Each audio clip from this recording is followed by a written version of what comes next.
Iceland's landscapes are striking. I can't help but be enchanted by the strange raw beauty of this geologically young island. Wow, this is spectacular. Here goes. Woo! Yes.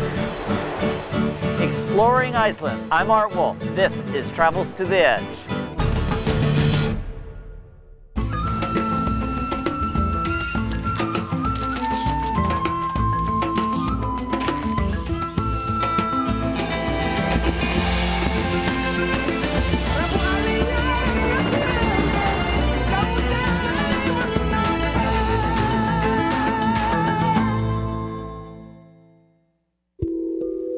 In the middle of the North Atlantic Ocean, just south of the Arctic Circle, is the island nation of Iceland.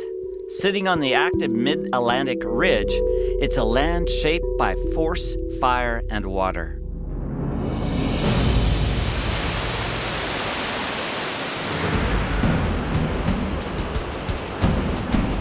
This is Dettifoss waterfall. It's the largest waterfall in all of Iceland. In fact, it's the largest waterfall by volume of Europe.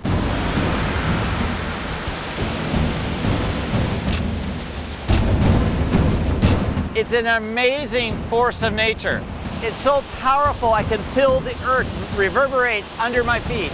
That's what's extraordinary about Iceland, the forces of nature that have shaped this planet. From the great glaciers to the geyser activity to the waterfalls that leach out of the mainland, it's all raw and right in front of you.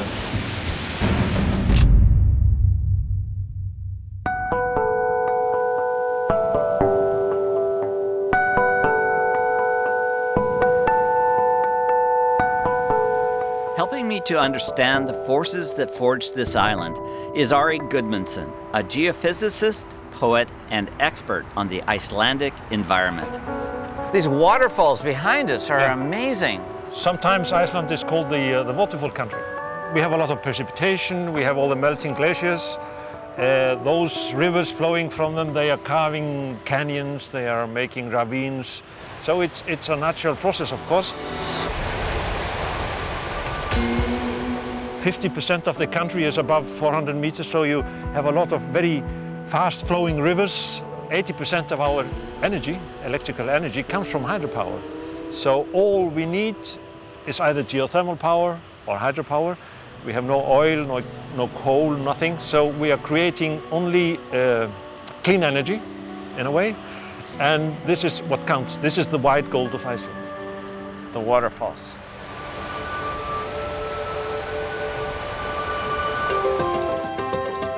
Iceland is defined in part by water, by the sea that surrounds it, and the snow-capped peaks that rise above it.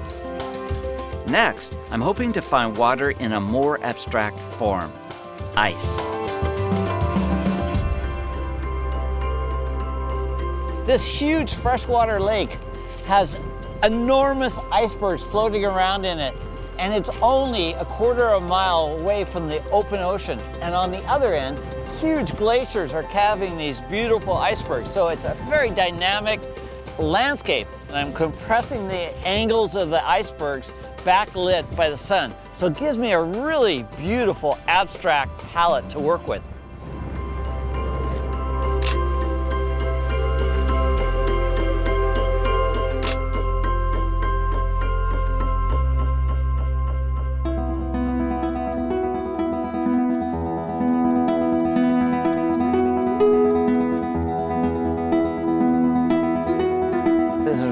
Beautiful. This is one of the best places to see nature in its full force in Iceland. The advance of this glacier, it has only been active for, let's say, 1,000 or 2,000 years. It has carved this very, very deep fjord or lake underneath here, up to 300 meters in depth. Oh, look at this iceberg coming up. I love this one. It's like two beings standing there on this ice platform. I love that. The one to the right is a polar bear and the one to the left is a walrus. You know, they are sort of fighting each other. That is so dynamic. The ice is usually clear. When you see them, for example, roll over, you see it's clear ice. But as soon as the sun has effect on them, it's melting, it becomes opaque and white. Oh, is that it? So yeah.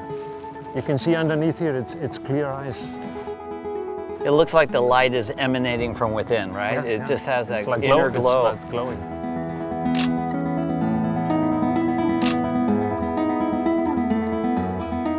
Look at that delicate arch right there. Ah, this is really beautiful. I've got the sun coming right behind an edge on this ice. And there's so much depth, just the way the arches of the iceberg is, the way the water's falling, and then there's multiple layers. This is a very complex iceberg. This ice looks like cut glass. It's 1,000 years old, and it's just so smooth and abstract. And the closer I get, the more abstract it looks. Every increment of my movement, and I'm getting something radically different. And this is really beautiful because now I've got the green of the ice and the blue of the sky reflecting through the ice. Very slick, very surreal.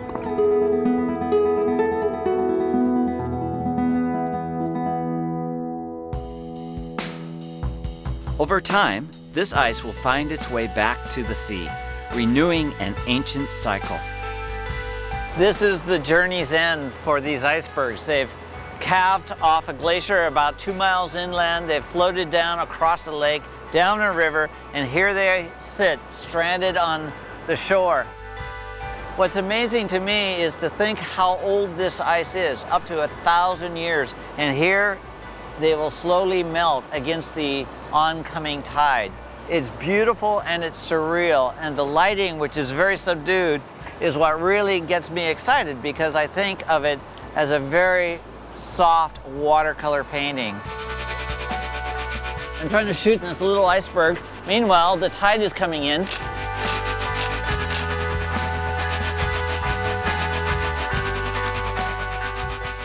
I've gotten really close to this stranded iceberg that's got a gap in the center of it, and I'm trying to shoot through that gap at the icebergs beyond. Now, whether I'm successful or not, we'll see.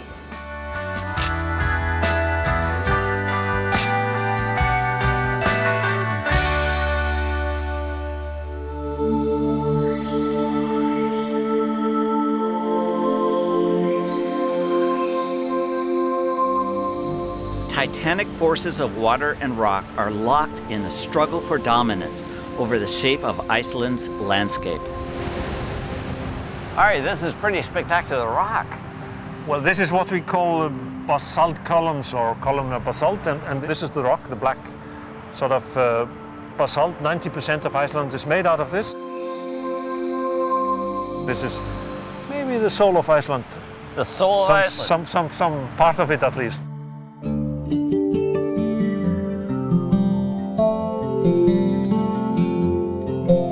We have about 6,000 kilometers of coastline. 6,000 kilometers. Yeah. And it's so varied. It's ranging from those basalt, black pebble beaches, sand beaches, to cliffs that are 500-600 meters high. Everything in between.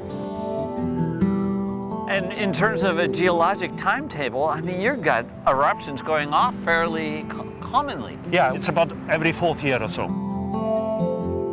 From my perspective, all these raw elements, the fire, the geysers, the waterfalls, the ice, this is all great stuff. Well, I think if this doesn't stir your imagination, you are a dead man, more or less. That's so simple.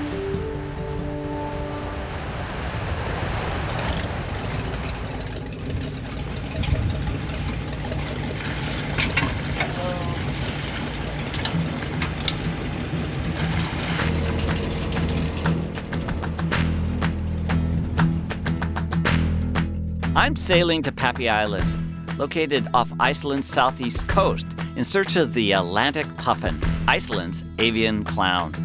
This is at best a difficult environment to work with because just a few feet beyond me, it's a sheer basalt face. And this is the perfect habitat for the Atlantic puffin because it can come right out of the bay, land on this very steep cliff, be very safe from predators, burrow into the very spongy soil, and they're good to go. That's where they nest. These birds from a distance look basically black and white, but when you get in close, the ornate structure of the beak is so beautiful. It's very, very analogous to a parrot or a toucan with these just very, very sharp features. Such an engaging bird.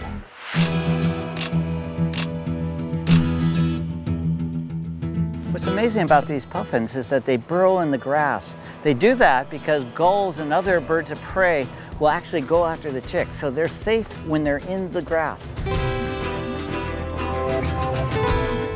They're very adept at catching multiple fish under the water and just aligning them along this beautiful and ornate beak.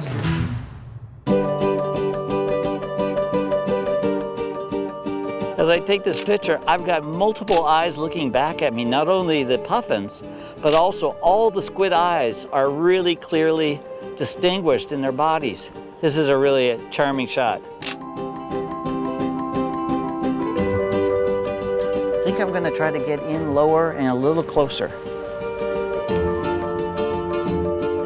Boy, talk about traveling to the edge. It is 500 feet straight down. I hate heights, but this is beautiful.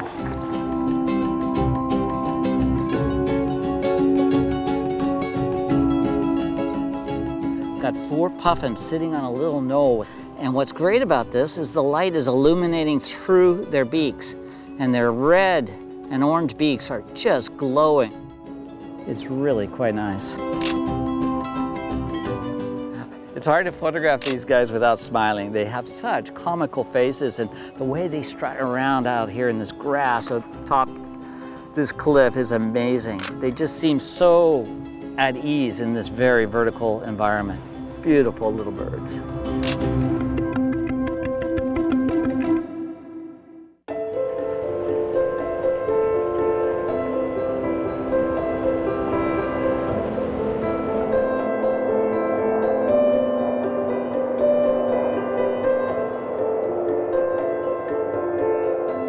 What's so great about traveling through Iceland is there's a lot of surprises along the way, like this vast field of fireweed. Just a swash of pink in a sea of lava. It's fantastic.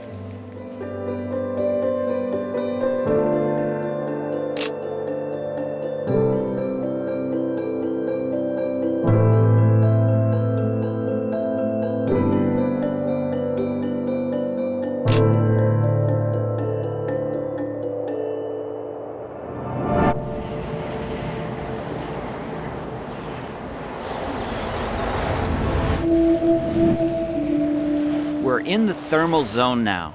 Here, just beneath the Earth's surface, water and heat collide, conjuring a primeval playground. This is Stroker Geyser, one of the more interesting features of Iceland. What makes this geyser so interesting is the fact that it not only shoots 100 feet into the air, but there's a beautiful blue bubble that precedes the eruption. Pulse. It's almost like the Earth has a pulse. Okay, here it goes. Whew.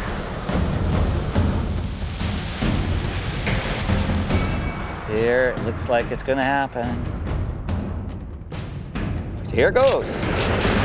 Whew. Yes.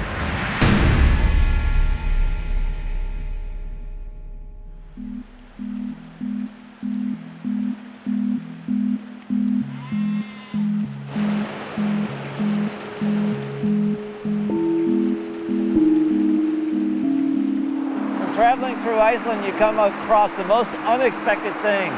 Here we have a mountain stream that is literally steaming from the superheated water that originates in a geyser basin up the slope.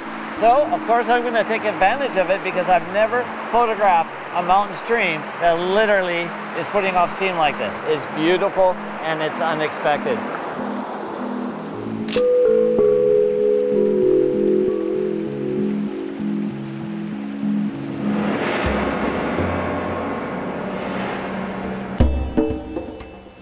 This is a very surreal place to be. A valley full of geysers and fumaroles and mud pots and color. The light is getting low and moody. It's a very surreal environment, and it's perfect for shooting what I'm after, which is the abstract, haunting quality that is Iceland.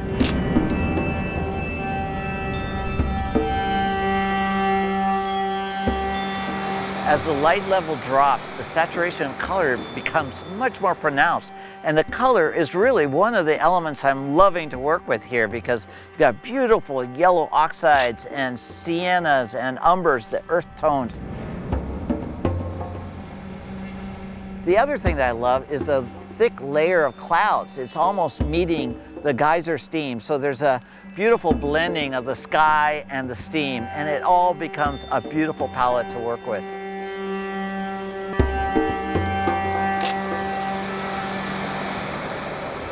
As I travel through the backcountry of Iceland, I find myself really checking the map, the weather, because I'm always dodging the storms that are coming in off the North Atlantic.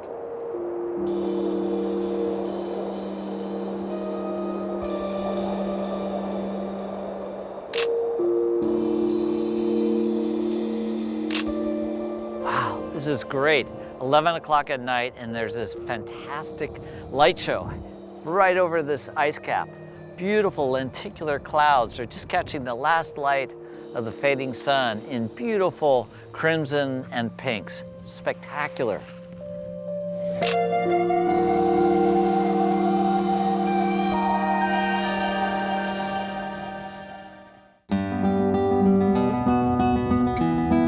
As we journey further into the interior, the landscape feels formidable, dominated by rock and ice. Given that, it's a special delight to encounter small gifts of life. This is a great opportunity. Across the lake is a red-throated loon with its chick. And the red-throated loon is a very difficult bird to photograph. And I'm getting some great shots because the mother is going to stay with the chick. And as it comes up the shore, I'm going to fill the frame with this bird with this very long lens.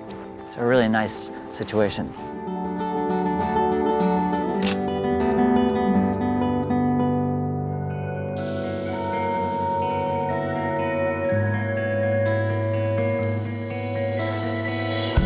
This is one of the more engaging landscapes. It's in the interior mountains of Iceland, and it's very different than the harsh, brutal landscapes that I've seen elsewhere.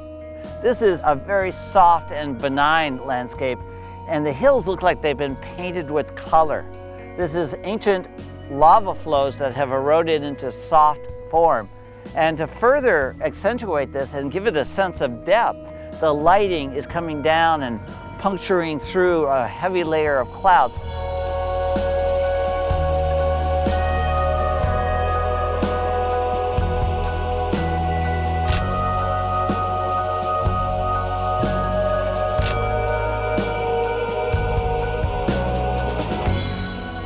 As a photographer, I'm really responding to the solid forms of ridges and the braided rivers that course their way through the mountain ridges. It's a study of line and shape, and it's beautiful.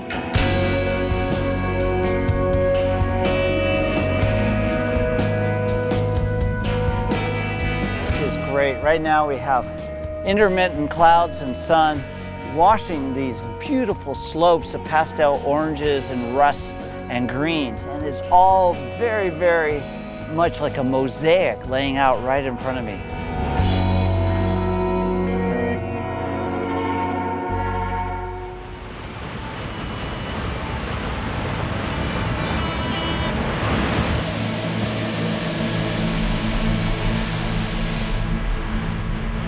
Waterfalls are such a hallmark of Iceland. They're everywhere in every size and shape. I love photographing the establishing shot, but the magic is in the details. And nothing is more intriguing for me than to shoot falling water.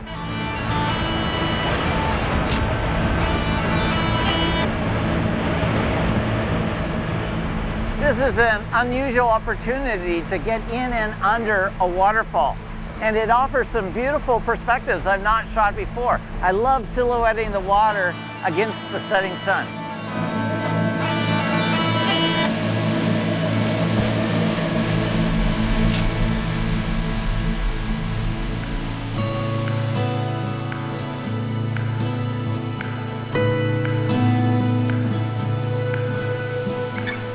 I've discovered a microclimate that includes bright orange lichens and mosses, as well as ferns, which I've not seen in any other part of Iceland. Using the waterfall to diffuse the bright sunshine is perfect lighting for this very soft subject.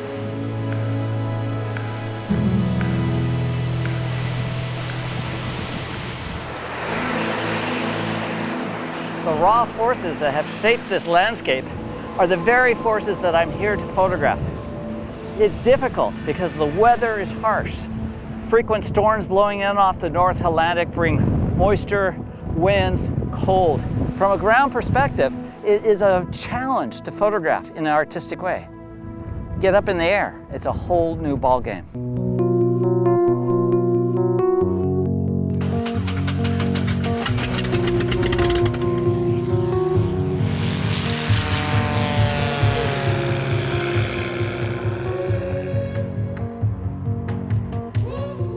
Can fly for several hours, just lost in a very surreal world that really, to me, is the essence of Iceland.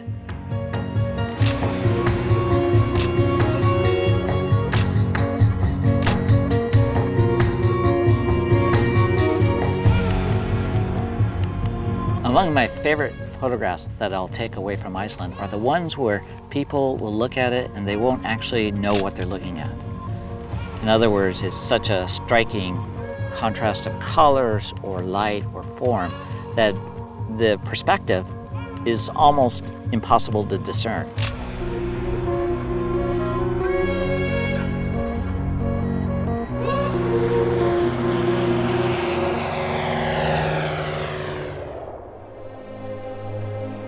Iceland's austere beauty is undeniable. It is an island defined by contrasts, a landscape forged by fire and ice. The light is magical here, and the life is brilliant.